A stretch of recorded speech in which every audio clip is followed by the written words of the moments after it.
Welcome to The Right Angle, the podcast that's all things English and fantasy. Hi, I'm Autumn. And I'm Abby. Last episode, we explored fantasy world building.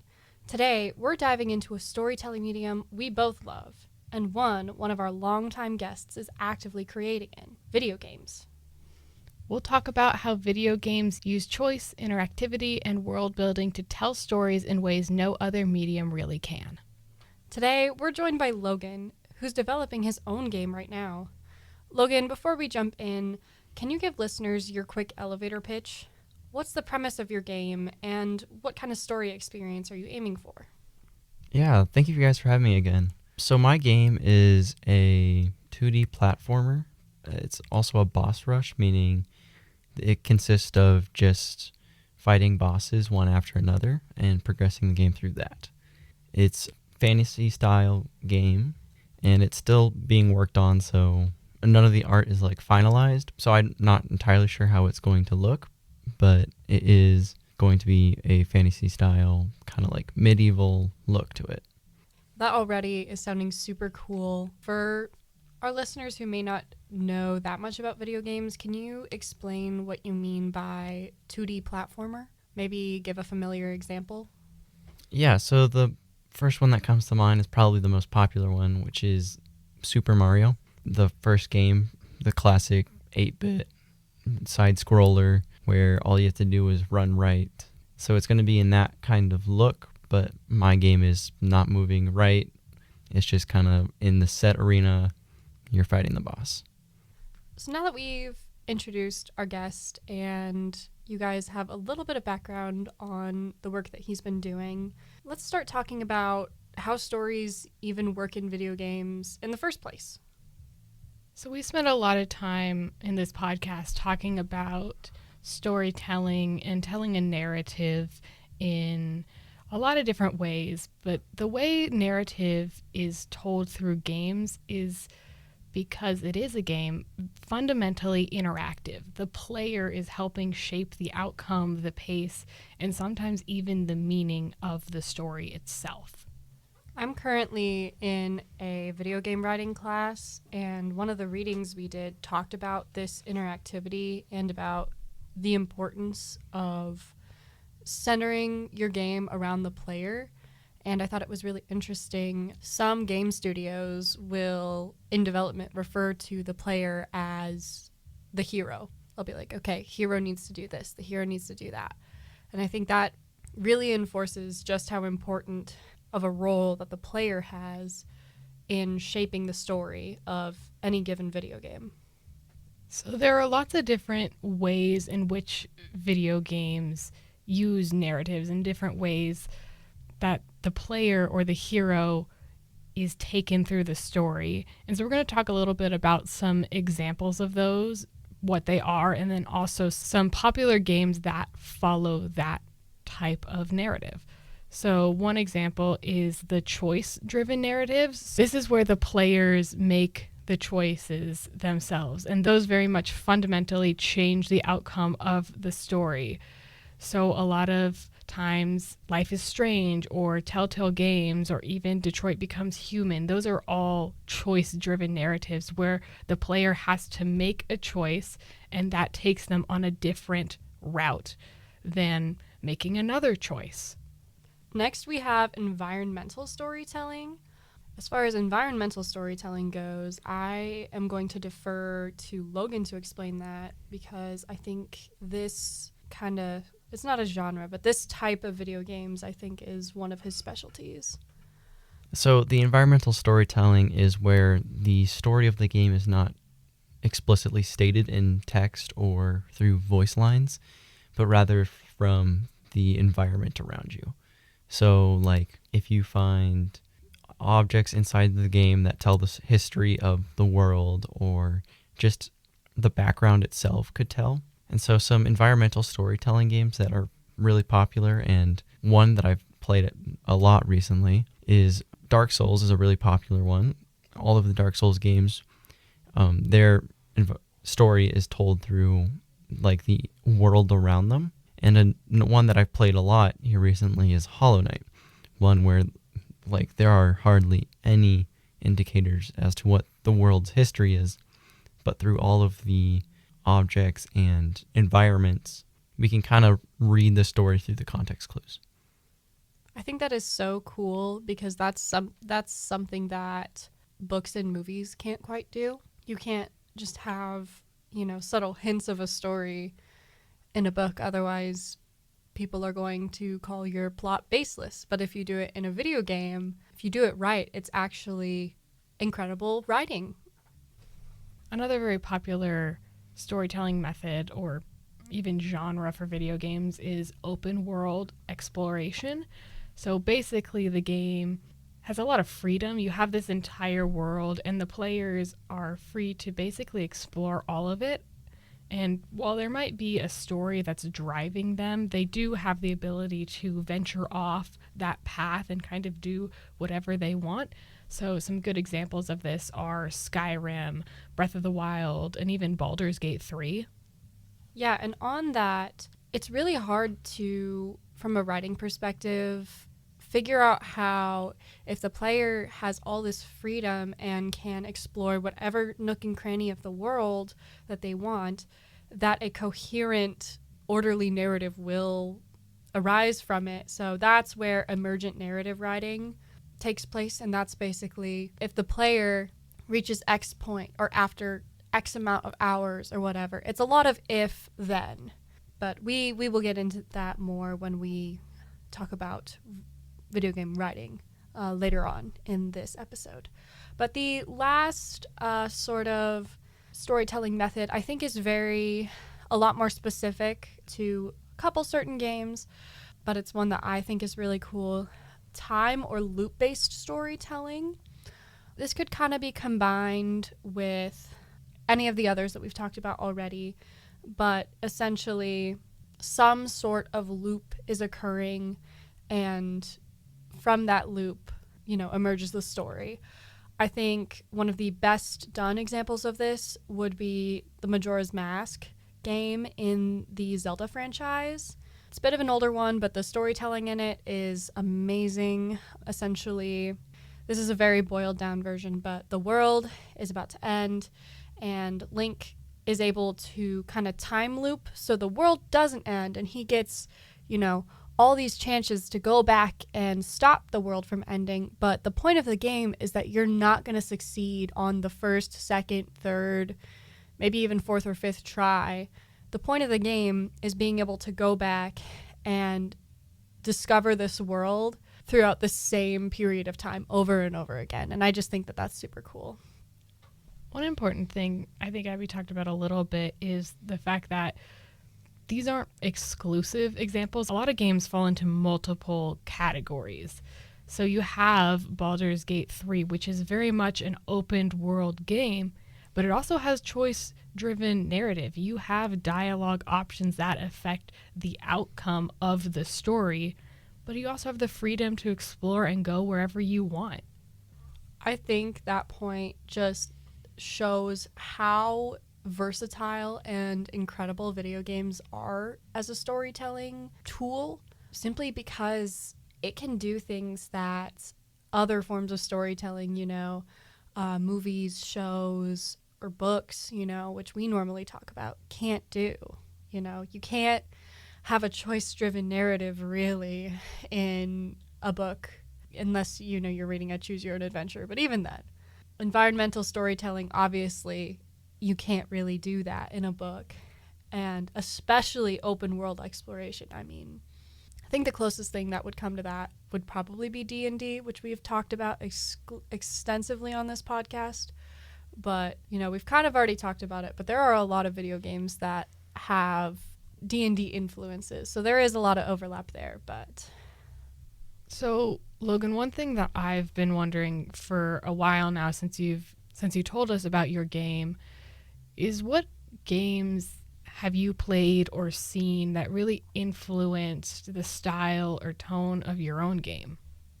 The one that really influenced a lot of it was Cuphead, because it's not the same game, obviously, but it's very similar to Cuphead, as in it is a 2D boss rush platformer. Though the idea for the story is different, the concept of how the game runs is very similar to Cuphead. I know you mentioned that a big difference between your inspiration and the video game that you are creating is a lot of the story. Do you mind going into that a little bit? It's not a super in-depth game because it is the first one I'm making, so the story isn't crazy big. It's a classic hero gets a quest and goes to save the world kind of storyline. And whether or not I'll put twist in it is dependent on the on how far I can get into development. So we've talked about what makes video game stories so unique. Interactivity, mechanics, exploration, and all the ways a player helps shape the experience. Now let's shift into the writing process itself, because crafting a story that players can break, bend, or experience out of order is its own kind of challenge. And Logan, you're right in the middle of that challenge. So let's talk about what it's actually like to write a video game. So writing a video game is depending on the idea. Whether or not it's easy or hard is how much content you can actually think of.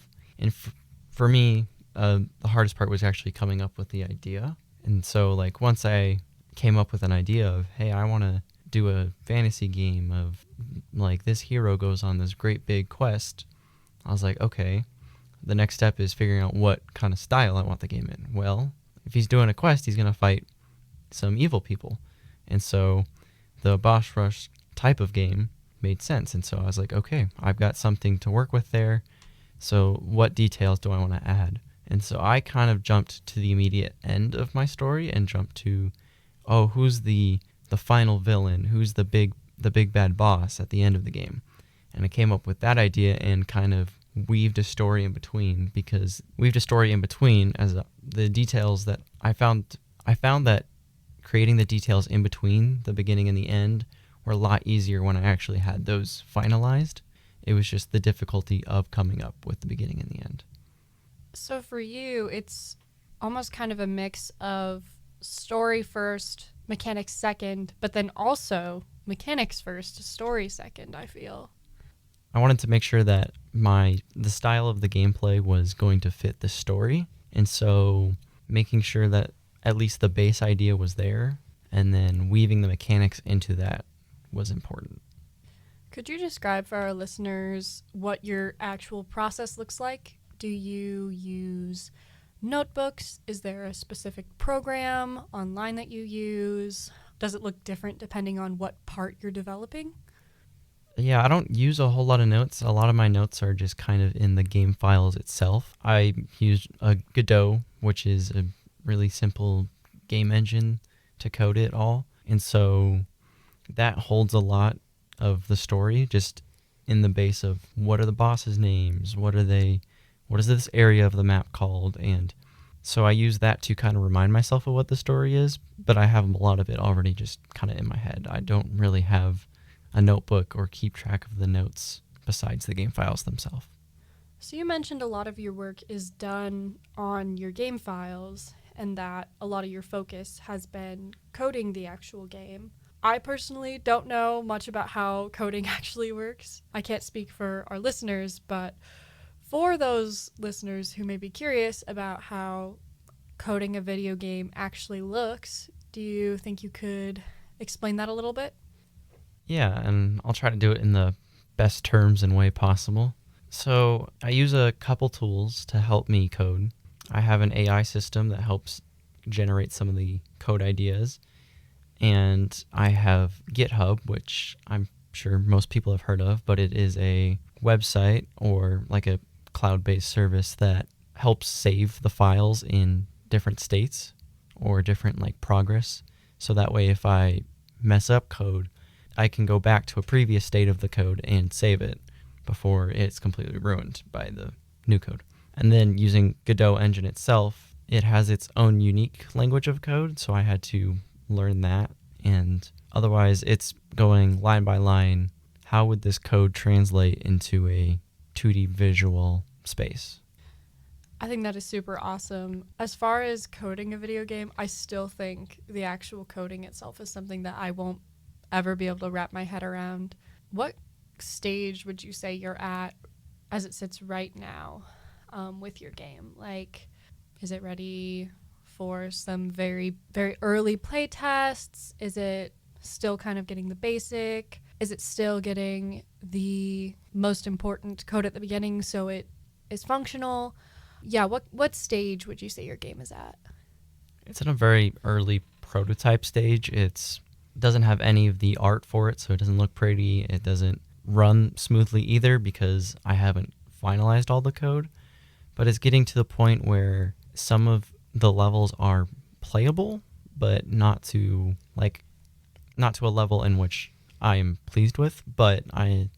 It's a slow process that is in the early stages of its life. And once I get this prototype getting to a functional point, I will actually jump over to Unity, which is a very large game engine company, and do all my code there for I guess, the final, because this would be a rough draft, I would say. One thing that has kind of always interested me about the game making process from more of a writing perspective is this idea of revision. So I know when we're revising, it's a lot of cutting things here and there, rewriting, adding more. So what does that look like from a game writing perspective? What does it look like in the coding? Is it fixing bugs, or are you working on the story, or is it a bit of both? It is a mix of both. For the game that I'm making right now is not so much story because I just wanted to do a basic story for first game. And so I didn't want to make it too complex and something I can finalize and work on a little later. But for the code, it is a lot of rewriting, especially since I'm moving over to a different game engine.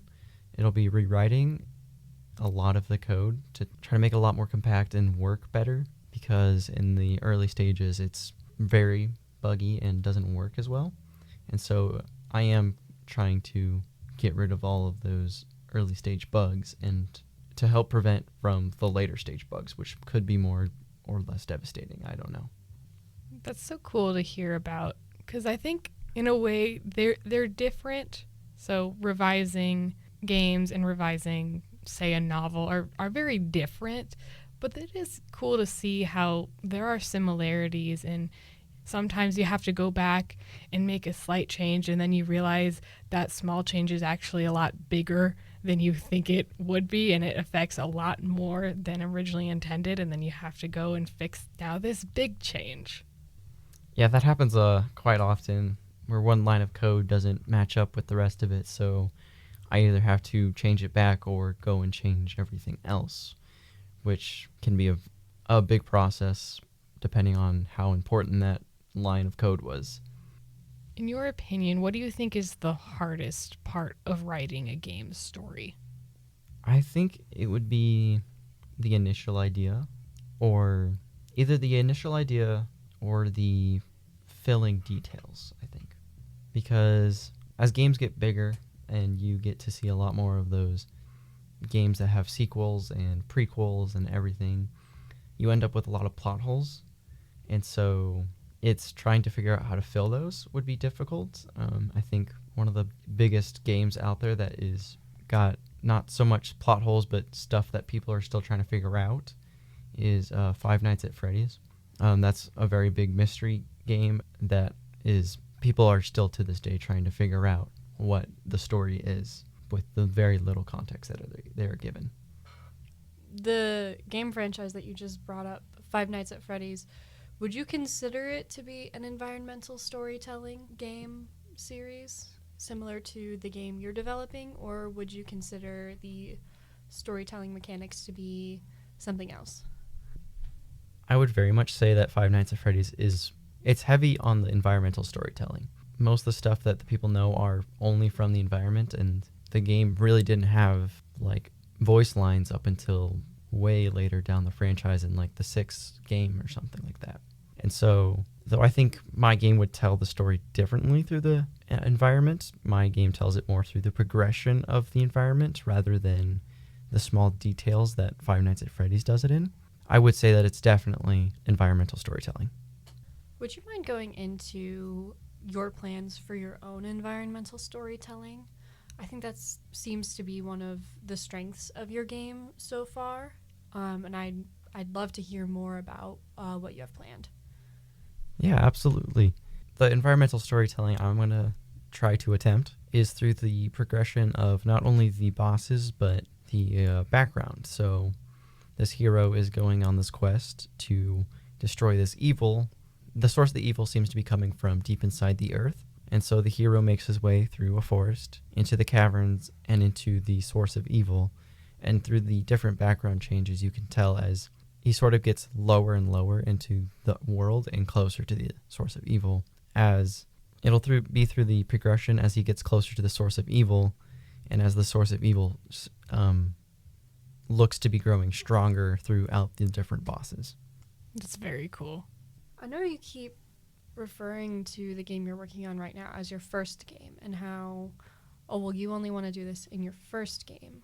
Do you see other games in the future? And do you think that you will rely on environmental storytelling as you are with this one? Or do you think you want to expand and try out other storytelling mechanics? I think that for future games that I make, because I definitely will make future games, whether it ends up me working for a game company or just me doing it on the side as a little small personal project. I would like to do different storytelling. I think I want to try a little bit of everything just to kind of see what I prefer and what I find to be the most enjoyable to both code, write, and play myself. And so I'll definitely try to experiment with others until I find one that I find to be the most comfortable or the most entertaining for me, and then maybe expand. Like, I'll try to make sequels if I feel like the story allows for it, or if by some random chance they end up being super popular. I have a little bit of a fun question for all of us, and I want to talk about kind of our own favorite games to play through or watch. What kind of category do those fall into? And I can start. So I really like choice-based games with heavy storytelling aspects. So one of my favorite games, Detroit Becomes Human, is very much heavy into storytelling and letting the hero choose the path and seeing those stories combined, because you have 3 different storylines that you're playing through, and you get to watch them progress and overlap. And I think that's part of like the writer in me, is I just love kind of watching a movie a little bit with these games while you're playing. I think one of my favorite games for storytelling, and just one of my personal favorites, is Borderlands 2. It's a looter shooter, meaning you go shoot bad guys and get more guns to shoot more bad guys, which is a very simplistic concept, but the story in the second game especially was very entertaining for me. And it's because not only did I play it, but I played it with my brother and my dad. But the best part about the story was the villain. The villain was this very funny guy. Like, a lot of his lines had you laughing out loud and made you find the guy likable, but the actions that he took in game made you not feel bad for killing him, like some people do with the villains. He was a very humorous villain, but he was one of the worst villains in gaming that I've seen. I think both of those are really great examples in both games that I do really like. If you know anything about me, you know I'm a big indie horror game person. I don't know why, but horror as a genre I've always preferred in video game form, and it's something that I've really delved into as of late. And I think it always pings around what my favorite game is, but a game that I've been exploring a lot recently that I have really enjoyed is No, I'm Not a Human. It takes place in a post-apocalyptic world, and while it is choice-based, it still follows a linear narrative. And it's not like your choices will change your situation drastically, but your choices affect who you get to interact with and what ending you'll get. And there's kind of some strategy involved, but it's a very creepy game. The art style is fantastic. Logan, thank you so much for coming on and sharing your experience developing a video game. I think it is so cool to be able to talk to someone who has that firsthand experience, especially with how coding and story writing overlap. So once again, thank you so much for coming on today. To recap, video games let players step inside a story, but behind that experience is a writer shaping all of those possibilities. And whether it's branching paths, environmental clues, or emotional mechanics, it always comes back to storytelling, just in a new form. Well, that's it from the right angle, where we know the real magic isn't just in the story. It's in those who write it too. Until next time, write boldly, read unapologetically, And stay weird. weird.